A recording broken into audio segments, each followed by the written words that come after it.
Hi, everybody. Thank you so much for joining us today for the Data First Forum, the CISO Playbook Top Trends for 2023. I'm Matt Radulak, Senior Director of Incident Response and Cloud Operations here at Varonis, and I'll be your host today. Joining me are some titans from the security industry.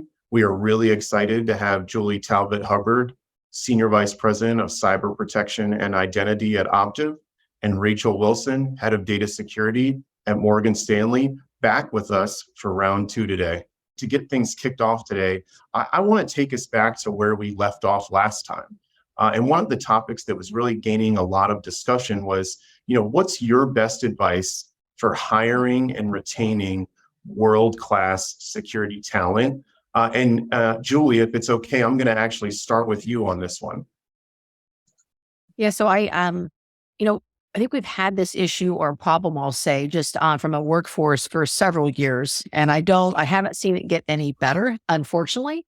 Just probably more challenging with the technology advances and what we're seeing. So I'll start more on the hiring piece too first, and then I'll kind of go into the retention as well. But from a hiring perspective, one, I would say that we need to start, being a little more open, I think, in terms of skill sets and backgrounds and just experiences that people bring to the table. I know when I've hired and interviewed individuals in cybersecurity roles, I always hire for curiosity as well. An individual that's curious and okay with change and is going to thrive in that environment. One thing I'll say is, what we looked at from a security perspective or the skills needed maybe 5 years ago is completely different than today. And so the controls are the same, but maybe how you execute those controls are differing. So that curiosity is really key. So one, I would say be open to just individuals' backgrounds. And some of that is even, I've taken individuals that have technology backgrounds that could be DBAs on a data team that I managed before, persuaded them gently to get more training in their CSSP and that on data security. And they really became my data security leaders.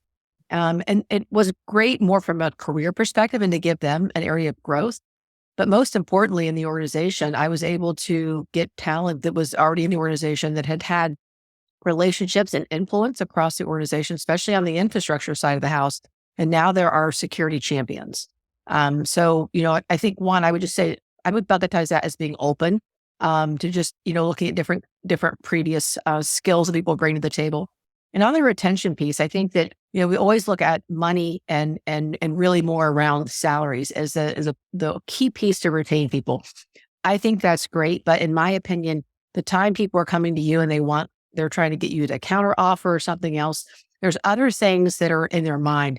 Today in this economy, if an individual takes that call with their recruiter, there's something else going on in their environment. It could be just, I would say mainly they don't see a career growth plan or a path for them. So on the retention piece, one, I think you've got to pay individuals fairly, but I think most importantly, having that career development discussion, making sure there's growth opportunity for your employees. It could just be training, but it could be the career path as well. And I think that's more important than really the salary at this point. But I'll turn it over to you, Rachel, if you've got things to add. What have you done successfully? So, Julie, I totally agree with you. And I think, all of us that are trying to hire in this space right now, we know what we're up against, right? We've got some 800,000 open cybersecurity positions globally. We're all dealing with some truly eye-watering salary demands, recognizing that these are the kinds of numbers that would have been unthinkable a couple of years ago. And I completely agree with you that I think the solution in this space is really broadening our aperture, right? It's thinking differently about the requisite skill set in this space. You go back 5 years ago and we were all insistent, right, on computer science and computer engineering degrees. We wanted people with hardcore coding experience. I'll tell you, one of my big takeaways, Matt, from my time at the NSA is that, that was a faulty proposition right out of the gate. So of all the people that I hired to come in and be nation state hackers, it was about 50-50, 50% folks that we hired out of top computer science and computer engineering programs, trying to lure them with patriotism as opposed to with money, which could be a mixed bag. But the other half of the people we hired, and I would argue that we're every bit as successful, were actually folks, that maybe weren't in circumstances where going to college was part of their plan. So, they enlist in the military. They're 18, they're 19, they're 20 years old. Again, different life plan. And so they enlist. And of course, what happens when someone enlists in the United States? They go and take the Armed Services Vocational Aptitude Battery, which is basically a long way of saying, an intelligence test that helps you figure out what you might want to be when you grow up. And in my job at the NSA, if the military found someone who scored, the top half of 1% on that test, I'd get a call and they'd say, Rachel, we've got a guy or a gal for you. They don't have a day of college to their name. They are, to your point, Julie, a smart person, excited to learn new things with that intellectual curiosity. They're going to come in. And I will tell you, Matt, those folks, again, without a day of college, were in many cases every bit as successful because they came in with that drive, that motivation, that curiosity, that tenacity. And then the point you made, Julie, really being comfortable with ambiguity. The only thing I can guarantee someone that I hire right now is the job that I think I'm giving them is almost certainly not the job they will be doing in 2 years. And that whatever they were learning 2 years ago is almost certainly not relevant now, right? We've all got to be comfortable with ambiguity, recognizing that being successful in this space is about being willing to learn new things, becoming that expert in that technology you've never worked before. Then I think coming to your point, Julie, around retention, we get these folks in the door. And historically, if we hired someone into an entry-level incident response type job, if we could keep them 6 months, we considered that a win, right? They'd go on to do something else, making twice as much money. Your point about having them see a career path, right? Recognizing that, again, this job, that we're going to give them as much responsibility, as much continuing education, as much scope and scale as they can handle, that they're not going to be pigeonholed. They're not going to be boxed into that entry-level position. Matt, I know we're going to talk a lot today about automation, and I think automation is actually critical to our retention problem. So we can hold on to that, right? How do we make these jobs really good jobs? Well, the way we do that is by automating away the grunt work, right? The rote things that humans shouldn't be touching, and having people really engaged in those high-end things. But I would be remiss, Matt, Julie, if I didn't also mention, what I think is critical in this and all too often overlooked.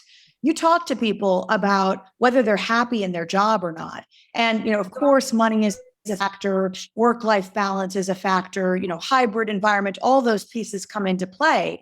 But the universal truth is that the number one thing that tells you whether someone is happy, their determinant of whether they're happy on a day-to-day basis, it remains their first line supervisor.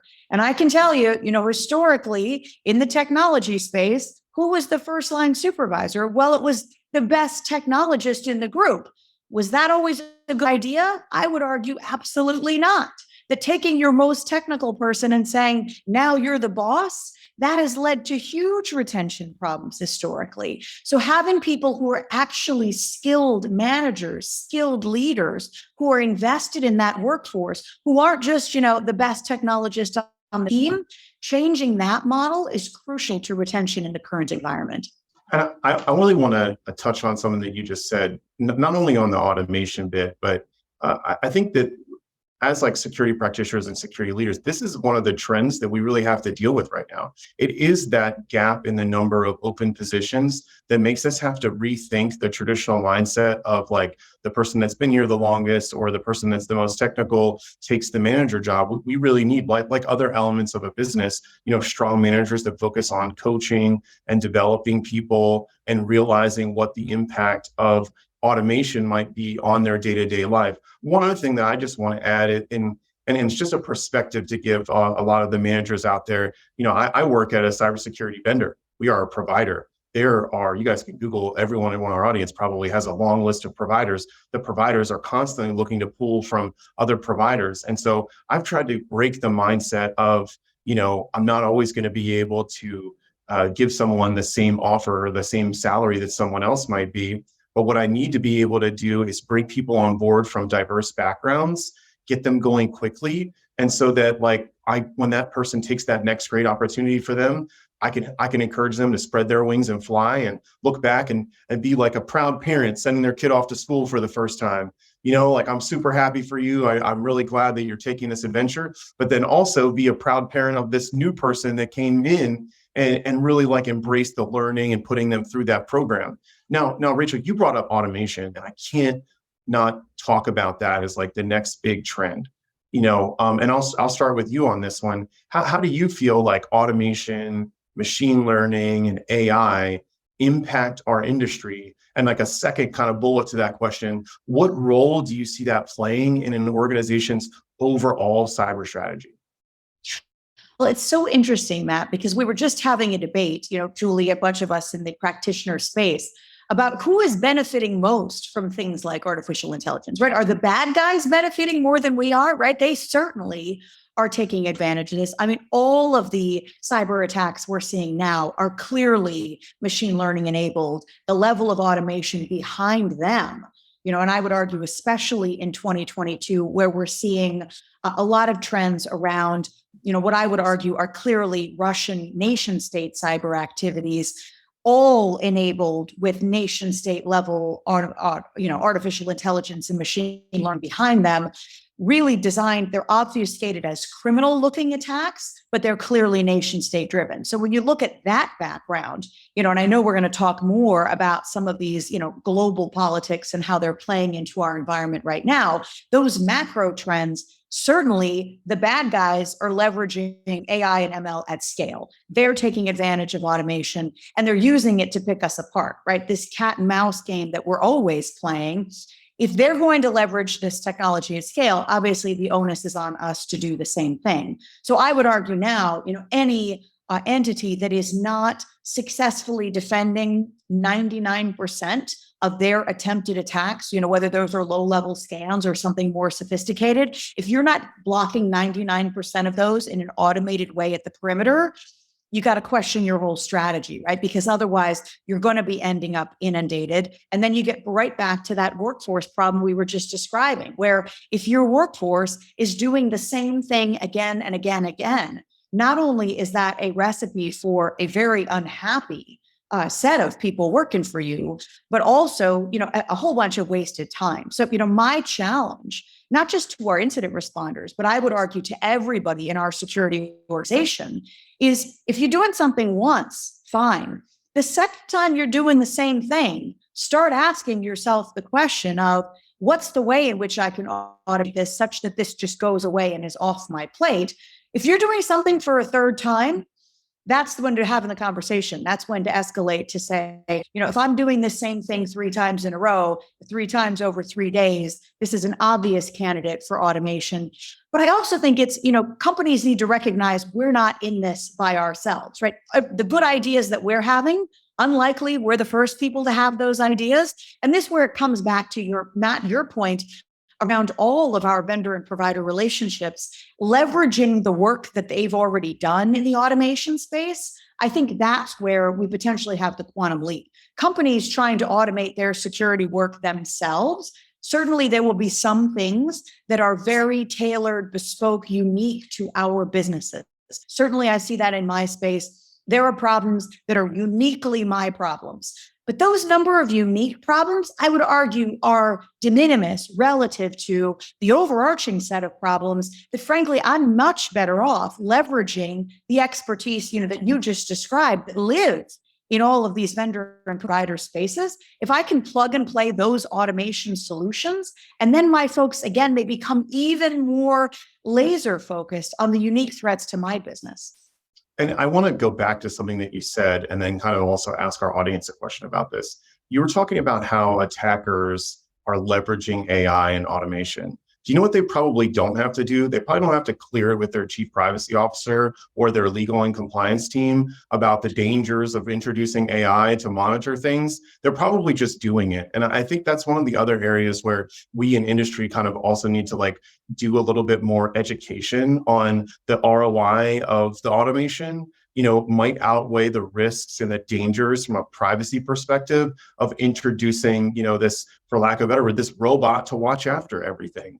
And I actually, Julie, I know is super passionate about this topic. And before we give Julie, a chance to just really kind of share her thoughts on this space as well, I want to ask the audience, where is your organization at in terms of comfort of using, ML, AI, and automation? Really looking for any wide variety of answers. While you guys are thinking of that and throwing it into the chat, I want to toss you this question, Julie.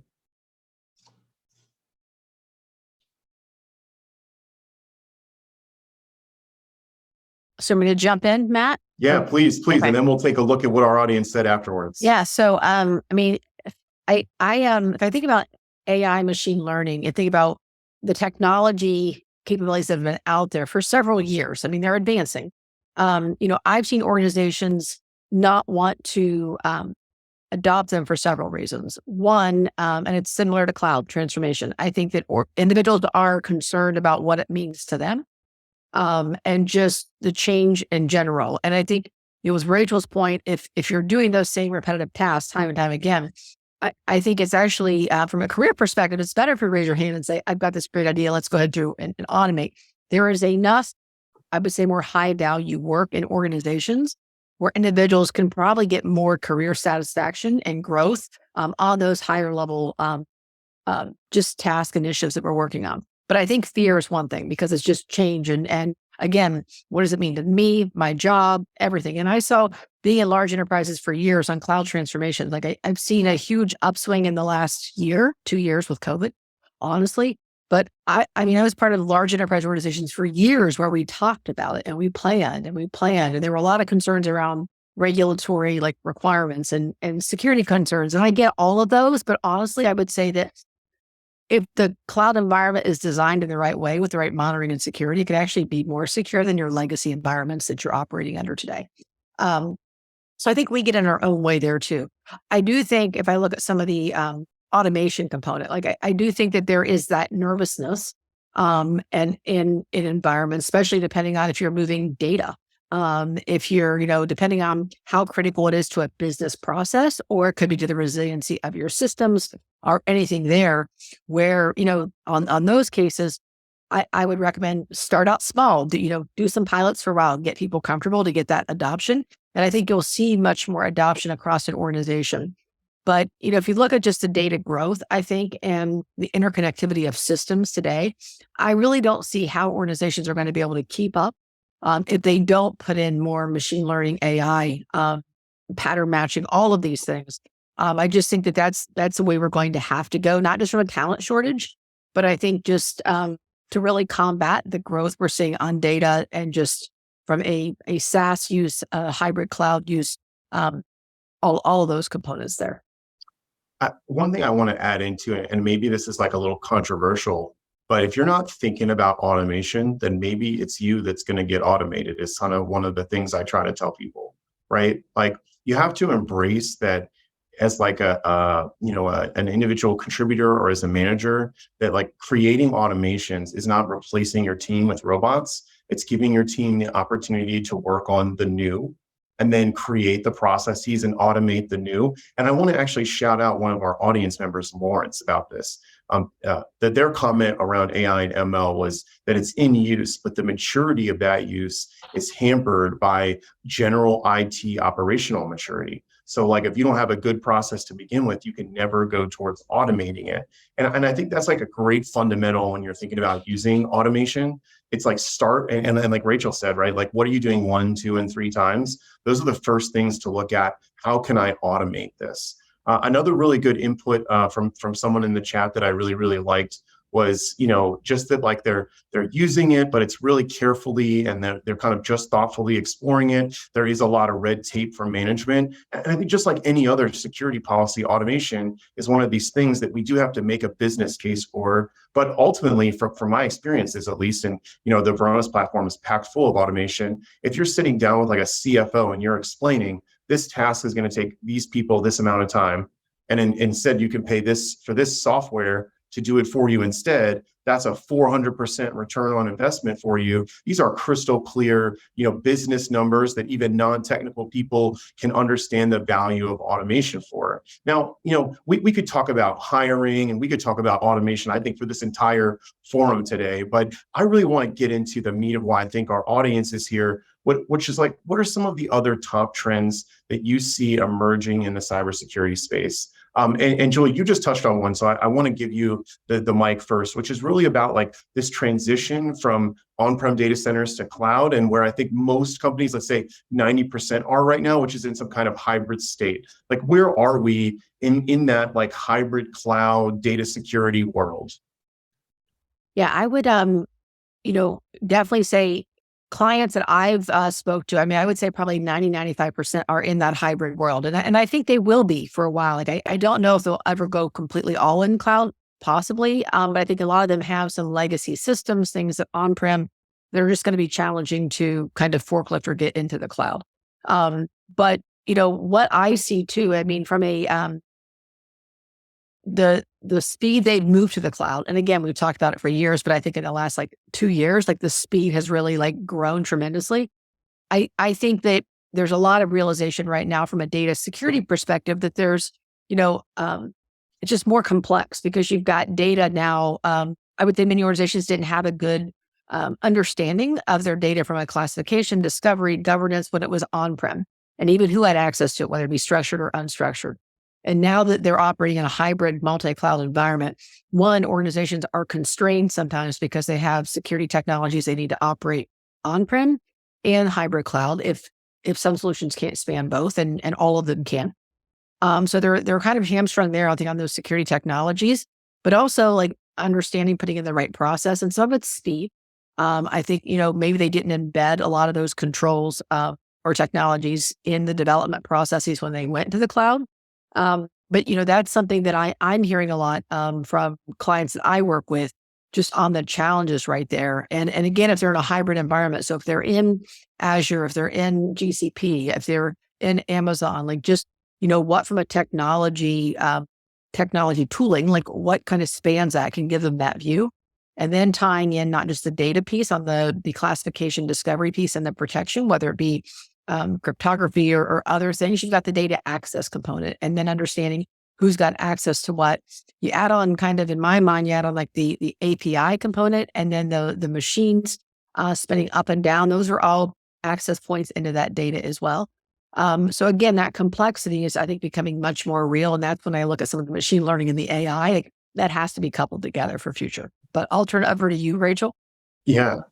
Oh, Julie, that's all fantastic. And I totally agree with you. I think there might have been back in 2019 when we were sort of all in the heyday of we're all going to be cloud all the time forever.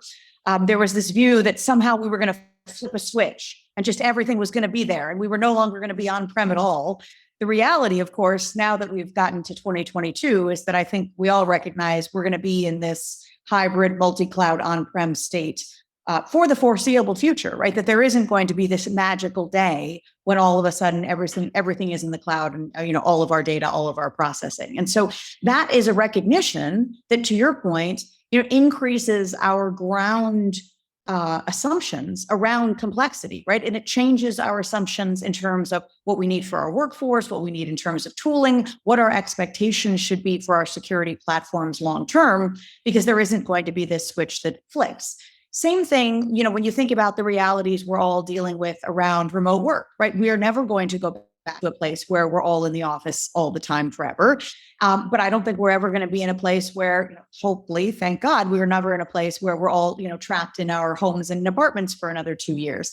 But this reality, right, that we will have people, both our security teams and our broader workforce, needing to work from everywhere, from their own devices, from devices and networks, in the whole zero trust model, that's going to be the permanent state of play. And how do we build towards that end state? Again, recognizing that I think we all thought this would happen eventually, just not as quickly as it did. And then you add the privacy component. Matt, you mentioned this. Julie and I have been joking about this, that, the world we were raised in, we never thought we were going to end up playing sort of chief privacy officers on TV. But that is the place that we are finding ourselves in, that all of these expectations that our businesses have had for us around the security of data, whether that's locally or the cloud, whether that's identity and access management internally, or how we're protecting customer data, in some cases from our customers, right, who are not making the smartest decisions as they engage with us. What we didn't expect was that we were all of a sudden going to be responsible for all of these things around data governance, data lineage, data provenance, understanding where our data is, not just in terms of how it's being stored and our confidence around the security of that storage, but also understanding what country is that data in, and what are the local laws and regulations, stipulations about how we store, protect, and distribute data in those environments. This really is a brave new world for those of us, like myself and Julie, who've been living in the security space our whole lives, but now we're having to become privacy experts too. Again, not something I ever thought we were going to be taking on, but very much an expectation and a reality. And, of course, that also changes, as we've been discussing this whole time, the skill sets and the incentives of the people that we're looking to bring on board. We need people with legal backgrounds, with policy backgrounds, with more traditional risk backgrounds who can help us navigate all of this and partner with our technologists to make sure that cradle to grave, we're doing all of the right things to protect that data and also to keep that data in line with local laws and regulations. I would tell you, Matt, I think those expectations are already dramatically more than they were 2 years ago.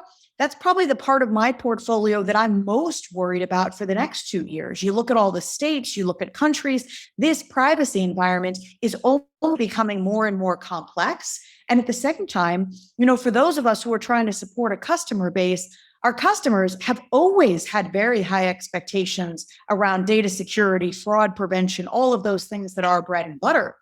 But now the fact that they have all of these expectations around privacy and the right to be forgotten, and they want to know what we have and what we had and what we're going to have and how we're going to use it, those expectations, again, far above and beyond where we were 2 years ago.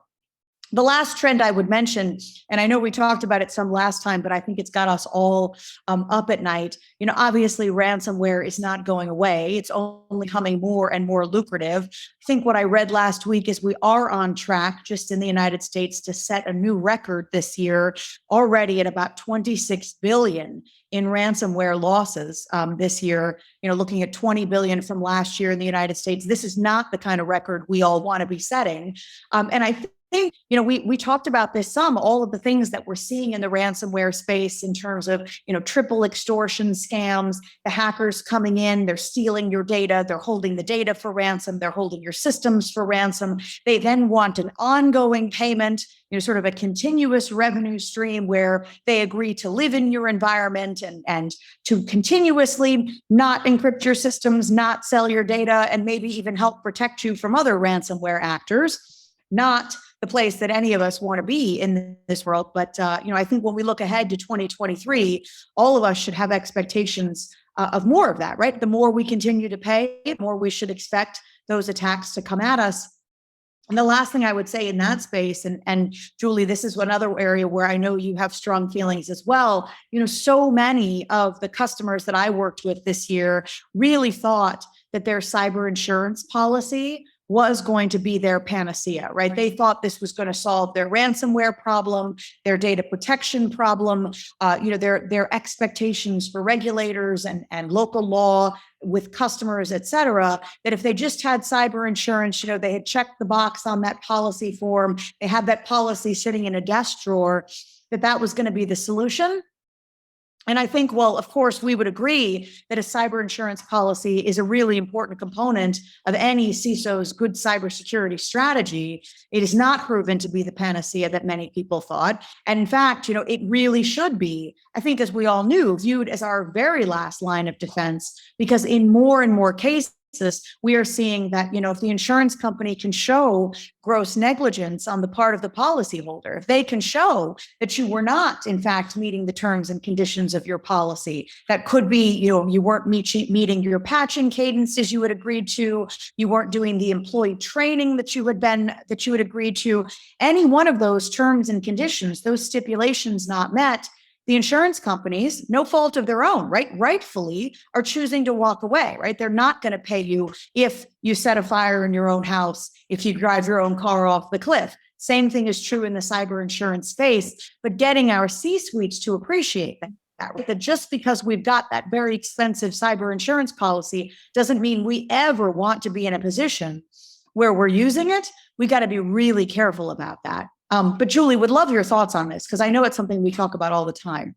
No, I couldn't agree more with what you said. And I also want to add, I think from a cyber insurance, I think many individuals, again, they're looking at insurance and how organizations manage risk. And so it was a policy, several years ago where, when it first came out, I think it was seen as, okay, it's like the ultimate policy to protect us on anything.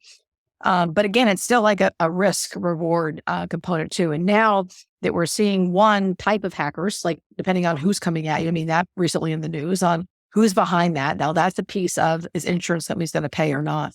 But you've got to look at, organizations are having to look at what's the cost of implementing all these controls. And I would say many of these controls, being in security for over 20 years, I think a lot of organizations are varying at maturity level, even on patching and asset management. Like that's still, I think, a challenge. But what's the cost of that versus the cost of the policy? And by the way, premiums are increasing right now because of what the insurance companies are seeing and the cyber threats increasing. So I do think that organizations have put that cyber insurance policy in place more than a stopgap. Like I think it was really kind of a key component of their strategy. And organizations are having to reprioritize, review that to look to see, okay, well, it's really should be a component, but not the primary component. It's just that safety net that if something were bad to happen, but we also can show that we've put all these other controls in place. And again, it comes back to investment. And I think that, that's something that organizations are really having to invest in, those key controls now that are spelled out as requirements in those policies. And especially with those premiums going up. And I think with more due diligence happening now, if you think about even how cyber insurance has evolved, like those companies are learning more as well about environments. And again, from a risk perspective, you look at car insurance, like years ago when I was a large insurance provider, I was working on a project, we were putting in the dongles in cars and pulling in that data to start looking at your driving patterns and those driving patterns to see how addictive are they of you getting in an accident? Like what's your braking habits? What's all of that? Before that, we were using credit scores. Credit scores weren't indicative of your driving patterns. Probably not for mine, but that's something if you think about the same thing on a cyber insurance. You think about what data do they have at the beginning to start looking at premiums and how they're going to pay out. They're getting a lot more data now, just based on being in the market as well. So that's another thing I think to think through. If I could, first of all, I feel like in some ways we just opened up Pandora's box for you two. Because we started on hybrid data security, and what you guys really illustrated is that this problem is like layers and layers of complexity. That it is actually all intertwined. I want to shout out Steve in the chat who just made a really interesting comment about that, where it's like we really do as security professionals. It's not just security anymore. One way I like to talk about it is in the past we hired information security people and then we hired cybersecurity people, and now there's really a fusion between those two roles. We really don't have you probably do have some, I imagine, Rachel, you have some hackers that do hacker stuff, and you might have some privacy and compliance people that do privacy and compliance stuff, but some of your best resources, probably the ones that can do both. And I want to just if we can just kind of go back down memory lane in our forum so far today, we started talking about this on-prem versus cloud kind of hybrid world. And I want to ask our audience just a quick question. Maybe you guys on a scale of 0 to 100, 0%, you're 100% in the data center, 100%, you're 100% in the cloud. Where is your organization? Are you 50-50? Are you 25-25? Really curious to see just kind of broad where people feel like that they're at with that. So if you guys wouldn't mind kind of popping in the chat, look, I got a 99% cloud, 95% cloud, 100% cloud, 100% cloud. There seems to be a lot of people that are really aggressively moving. I see a couple of 1%ers though. There's one. You're still very data center. Got another one that's mostly cloud. It does seem like pretty much everybody is moving through 75% data center. Can't miss that one. It does really seem like people are moving. It's to some extent, everybody is moving something to the cloud, and a lot of people are very much in the cloud. Now, we also talked about cyber insurance. So I'll ask that same question to our chat really quick. Is this a hot topic for you? Just like yes or no, cyber insurance is a hot topic for you. Big caps, yes. It's actually so far a little bit more on the 50-50 side. That's coming in extremely. It must be something that Scott is involved with like all the time. A couple people, this is where we're getting a lot of the all caps. It seems like this is something that people are pretty excited about. And as I go back to a comment, Julie, that you made, where you talked about APIs, I want to pause there for a second. I think that when we talk about this transition to cloud and like cloud internet connectivity, there's this understated risk of APIs. And so if you could, maybe if I could just give you a couple more minutes to maybe elaborate on that for our audience, and then Rachel, kind of same thing to you, like how do you look at API risk? I think that'd be a really interesting thing for us just to spend a little bit more time on. I mean, I think from a connectivity, so you mentioned the internet connectivity. Now you think about from an API, you think about how those connections in my architecture view, just looking at all the multiple connections that you're making now across the environment, what type of monitoring do you have around those, if it's API keys, or what do you have like around monitoring the connections, access, all of those components? I think it's becoming much more complex from an attack perspective. I mean, understanding that connection flow is becoming much more critical. I would say from a security technology tooling, I work on many advisory just groups from high tech companies putting out new technology. API security by far is one of the, I would say, the hottest trends on new security products because they see really what that gap is today.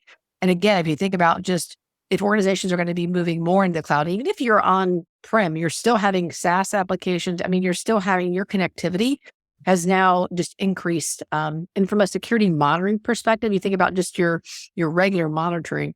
If you don't really plan for that, I mean, you're missing a large part of your environment. I mean, Julie, I totally agree. And, I'm looking at some of our comments here too, and it sounds like, Matt, our audience does well. I think about what you said a while back, Julie, around, some of those basic things that, you think about our overall maturity model and where we are. And so, you think about companies that, they still don't have a great patching cadence. They don't understand their asset inventory. This is the next generation of that. We need to apply that same rigor, that same diligence to all of the ways in which we are connecting internally and externally. And what I find all too often is that, we don't understand, that connectivity is a patchwork quilt of ways and means that have evolved over years, some of which are going to be 20-year-old technologies, some of which are going to be brand new, that we don't have great monitoring around any of that. And that overall picture of visibility, which, I mean, if we've learned anything in cybersecurity data protection over the last 5 years, is that it all starts with visibility and inventory. We need to apply that same kind of best practice in the API space. I want to give it. Oh, go ahead, Julie. Sorry, please. No, I have to do a shout out because it just made me chuckle a bit. So I'm looking at the comments here, and somebody mentioned that APIs are becoming a pain. It's back to the old days of service accounts, and I couldn't agree more. I mean, they're just non-human. Yes. They're not owned by anybody, so nobody cares. I don't say nobody cares, but again, nobody owns it, so there's no accountability. And I do think when you think about APIs, you think about, again, like machine, non-human, again, that's becoming a large problem for organizations, whether they know it or not. It's going to be here before they know it. I feel like I said on our Julie, last. I'm having the same ahead, reaction Rachel, to this. Sorry, I mean, just this reference to life cycle is exactly spot on in the comment here. Is that for all of these things, everything we've learned is we've got to understand that life cycle. Who can initiate? What monitoring is in place? How do we recertify? What is the second level validation? Those things, which again we now take for granted in certain spaces, but I completely agree that we are bound for the plight of service accounts if we don't take this seriously. I just want to call this, we had an incident really recently, and I just did the readout earlier this week, so it's like really fresh in my mind, where this organization where we came in, we helped them like super lock down their Salesforce environment. It was completely locked down. We had set up alerting and least privilege on everything. All it took was one person adding API access to the guest profile. And then it was all of that security hardening, was defeated by this configuration setting and by this unmonitored API. And these are the kind of things that like people have to be really, really aware of when they think of cloud, that like someone that has the ability to change the level of access of an API could be the difference between 0% of your data and 100% of your data. And these are the things that we have to monitor, right? It's not so much like worrying about if your SaaS app is getting exploited by a 0-day. It's way more worrying if someone is changing a configuration setting that lets an API have a lot more responsibility and that configuration change goes unnoticed. I mean, these are the kind of things that like people really, really need to focus on when we think about cloud to cloud. Now, one other topic, because I know our audience is going to be passionate about this one too. We've all been talking about like ransomware, evolving threats, cybercrime that's masqueraded as an APT in the background. If I could get you guys to share with our audience, what is your prediction, right? Is it going to get worse? Is it going to get better? Is it going to get worse before it gets better? As we look ahead to 2023, what do you think is going to happen in terms of, let's kind of lump together this ransomware, APT funded cybercrime or cybercrime that's actually APT. Like, what's your prediction? And Rachel, like, I know you've probably said the most about that today, so I'll give you the mic first on this one. Well, and you know how I feel about this. I mean, why would we expect to see anything other than growth in this space? I mean, wildly lucrative, no accountability, no jurisdictional constraints around this, tremendous ability to obfuscate activities. And again, I mean, I think the blurry line between what is a nation state actor, what is an APT, what is a criminal element, who is a hacker working for their government by day versus a hacker working for a cyber criminal syndicate nights and weekends. All of this, again, becoming incredibly lucrative. Governments that are hacking not just to conduct espionage or gather intelligence anymore, but you have plenty of examples like North Korea that view this as a means of funding their missile and nuclear program.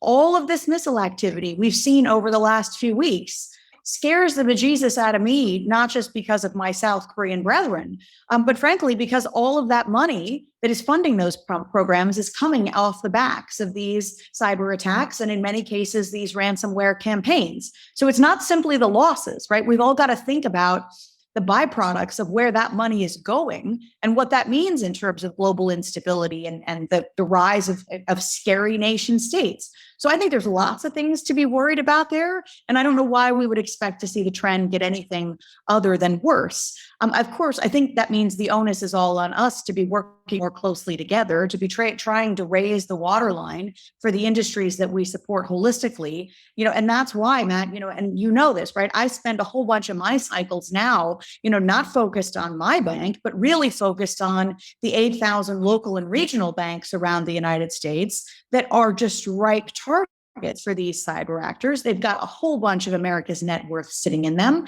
And if we're not working together to raise the waterline, I think this is only going to get worse.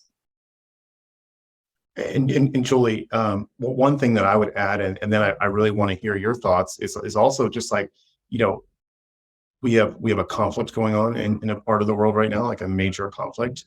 We've got the signs of a looming recession. If more people go without jobs, if more people are displaced due to conflict, I anticipate more turning to crime than I do turning away from crime. This also fits into what we talked about earlier in terms of finding talent. If a cybersecurity guru hacker can go make millions of dollars as a hacker, yes, it's a life of crime, but it's an avenue and a lucrative opportunity for them, potentially by comparison to coming and being a security analyst or a security program manager. And I think that that's also starting to get a little gray. Julie, really interested, I know that where you sit at Optiv, you guys probably handle a huge amount of attacks for all of your customers. Can you tell us a little bit about like what your thoughts are in terms of ransomware, cybercrime, and APTs and looking forward? Yeah, I mean, I would agree. I think we're just going to see increase on them. I do still think like business email compromise, ransomware. Like, I do think that because those are still very lucrative, and also I think less time to develop. Like, I think we're going to see that increase more. And again, I think that organizations are still paying, and I don't think that organizations, meaning they put the right investment into really understanding their data, their environment, like what could be locked up, like what could happen. So I think that many are going to continue to pay because they're really not prepared. No, go ahead. No, so I would say we're not going to see that rise there. And I do think, with kind of the macro kind of economic conditions we're seeing, we saw several layoffs just this past week, more in technology companies. Not to say people are going to turn to crime, but again, like if I could see that contributing to the increase as well. So I do think we're going to continue to see increase across the board, but I do think those low hanging fruit on ransomware, business email, just a compromise. Like I still think those are going to increase for us. We haven't talked much about kind of that supply chain risk, but that's another area where I think that we're going to see that continue to increase as well, just based on like that kind of the political situation we've got going on. And then also the challenges that's bringing to enterprises and organizations because of the delay in the supply chain. Now, I want to, Rachel, I'm sure you have some comments on supply chain, and I want to give you the mic in just a second for that. But as we draw towards the end of our forum today, I also want to just ask the audience, we are going to have a couple of minutes for Q&A here at the end, and then we're going to launch a poll, and then we're going to give away our prizes. So if you've got a burning question, now would be the time to throw it into the Q&A while Rachel tells us and shares her thoughts on, supply chain attacks, and that is a trend for 2023. So great, Matt. Yes, I'm really looking forward to the questions from our audience. They've been a lively group today. And I totally agree with you. I mean, you think about what we've dealt with in terms of supply chain attacks over the last 2 years. If you're a nation state, I mean, those are the crown jewels, right? I mean, that is the way to achieve scale, to establish points of presence, to really be able to operate, in that kind of way. But I, of course, think about it in both directions, right? There's the supply chain risk of the technology and information that I bring into my environment. There's also the supply chain risk on the other end as I, send my data to various vendors and I'm working with all of these SaaS providers. That whole spectrum of risk, I think, is in some ways the most foreboding risk that we're facing right now. Even just this morning, we're looking through, all of the ways in which we potentially are losing data this year. And our vendors, those third parties where, we take that sort of trust and hope model that when we go off and share that data for all the right business reasons, that those vendors are doing all the right things with us. That's an area where I think we in the security space really have not yet cracked the code, right? We do not have a trust but verify model in those spaces. We're doing our due diligence questionnaires. We're driving everyone crazy with those, but are we really reducing risk? And are we really, can we say hand over heart that we think we've done all the right things in scrutinizing our vendors to the same standard we would scrutinize ourselves? It's definitely an area where, our oversight, our board is asking us a lot of questions. A couple of great questions have come in. The one question I really want to ask you guys about is, how do you feel, if at all, on how the stability or instability of cryptocurrencies will affect, and I'm going to change your question just a little bit, Joe, cybercrime? So it's a great question. And Julie, I'll turn it to you in a second. The one thing we've, of course, all been looking at, right, is, soon as those ransomware payments, get them into that cryptocurrency, whatever of choice, get that money overseas, get that money to a place where, obviously it can no longer be tracked and we've lost attribution and the ability to, follow up in any kind of law enforcement channel. If those cryptocurrencies continue to crumble, right, as we've seen over the last few weeks and months, do we see then actors having to take more traditional avenues to move that money? Does that potentially benefit us? Maybe it does. But I have a feeling, just given everything we've talked about, over this last hour, Matt, these hackers are going to find a way, right? And that way, they're going to be incredibly agile and flexible in how they do that. And so I don't think that the instability of the cryptocurrency markets alone is going to be enough to slow down this onslaught of ransomware attacks. Anything to add, Julie? No, I mean, I would agree completely with what Rachel said. I mean, I don't think we may see some initial slowness, but I actually think that it will pick up pretty rapidly. So. And the last question, and I want to pose it, and maybe this will leave a teaser for where we start next time. My experience has been that staffing losses and slow program maturity are often linked to poor leadership and supervisors. What are your views on potential solutions, and how can I tackle this as someone that works for one of those? Well, Matt, you won't be surprised to hear that I 100% agree with this. And I do think, Julie, knowing you, that we can and should have a follow-up conversation on this topic near and dear to my heart, and something that one of our members today already mentioned. And I think so much of this comes down to communication and transparency. If leadership is not telling us once, twice, 3 times, where are we going? Why are we going there? And what is my role in that journey? You can, again, I think our job as leaders is frankly to be talking till we're blue in the face, recognizing that people have different communication styles. I've got some people who want to hear it, some people who want to read it, some people who want to see it on a slide, some people who want smoke signals and Morse code. We as leaders, we've got to be able to give that message in all of those communication styles and all of those directions. And we've got to communicate in such a way that every single person on the team, I would argue down to the most junior associate, walks away knowing, I understand what my boss is expecting of me. I see my role in this broader organization. I understand where I'm supposed to be a year from now. Because if folks are looking left, looking right, and they don't see themselves as part of that vision, that mission, that journey, they're not going to be there a year from now. I mean, I would agree with everything Rachel said. I also kind of want to add a piece when I read this around leadership. I also look at it. I've been in organizations where I've had, as a security leader or the CISO, great support from the board, from the CEO, from leadership. I've had others where I've had to spend a lot more than I probably should have educating, like getting champions across the organization to really support the change and the investment that we needed to really shore up our security issues. So when I think about leadership too, I mean, I think it's also your leader being able to build those alliances, get that support across the organization from CEO down, because I do think the security team, they feel it if you don't have it. I mean, they're constantly in the react mode, and I do see individuals get frustrated, because they're going to give it their all. Again, security individuals are usually curious and motivated. So two things I love about security professionals, but at the same time, they're going to do it for so long. And then if they don't see that support or see, it could be a new program, it could be funding, new technology, more staff. If they don't see that, then I think that also causes burnout and causes them to leave organizations. So I do think that that's something that all security leaders can do, is really to kind of be an advocate in their own organization, build those alliances, partnerships with business leaders, because I do think the business, they drive the priorities of the company.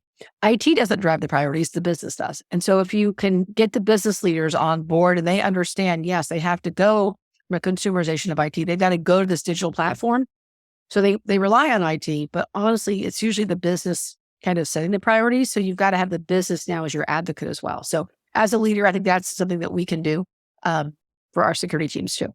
And one tip, if you are an individual contributor out there, and this is everything that Rachel and Julie are telling you is like, I don't even know where to start. I will recommend a book to you. It is called Managing Up by Mary Abijay. And it is all about how to have that first conversation with someone above you who you think needs a different direction, and how to do it in a productive way. So I know that some of you out there might be like, oh, I don't even know where to start. Sometimes you got to go back to your soft skills and think about how to tackle that managing up problem, because that's essentially what you're doing. And with that, let's bid our audience farewell. Thank you, everyone.